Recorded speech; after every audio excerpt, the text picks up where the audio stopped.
It's meal prep time, bitches.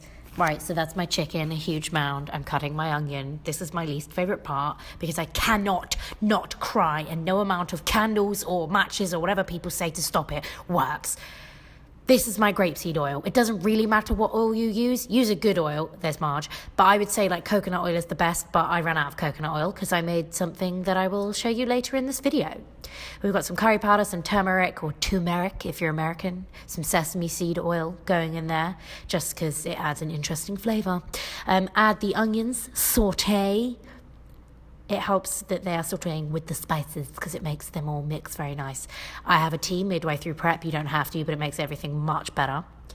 I also have to use 2 pots and pans because I don't have enough space in one of them.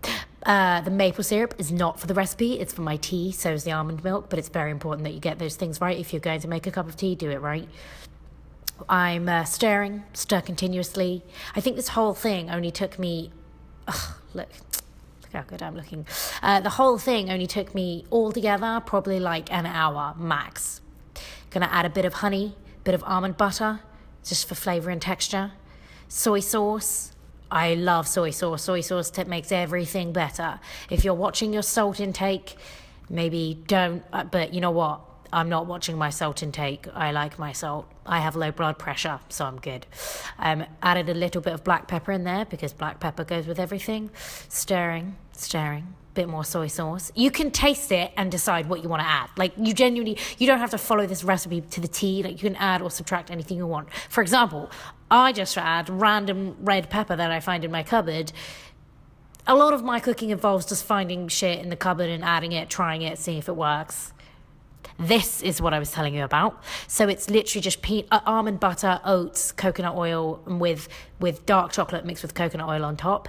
It is the best snack if you're craving something sweet, but you don't want to have like proper sugar. I add a little bit of maple syrup in there just to sweeten it, but you don't have to. It's the best, and it's a great source of healthy fats. Okay, as you see, I have just raided my freezer. I had the rest of a broccoli packet, the rest of an asparagus packet, and a packet of peas, all frozen, adding them in. So that's your final mixture, right? It's cooled a bit. Now I'm going to package it into individual portions. I like to do the dog poo method myself, but I will show you another method in a moment. Takes a lot of technique. I've perfected it, but you may not. So, all right. And then there's also there you go. The putting a piece of cling wrap down and just spooning on some food, tying it up at the top. Twist it enough so that it's not going to come undone. But don't worry, because once it's frozen, it's not going to come undone. And you're done.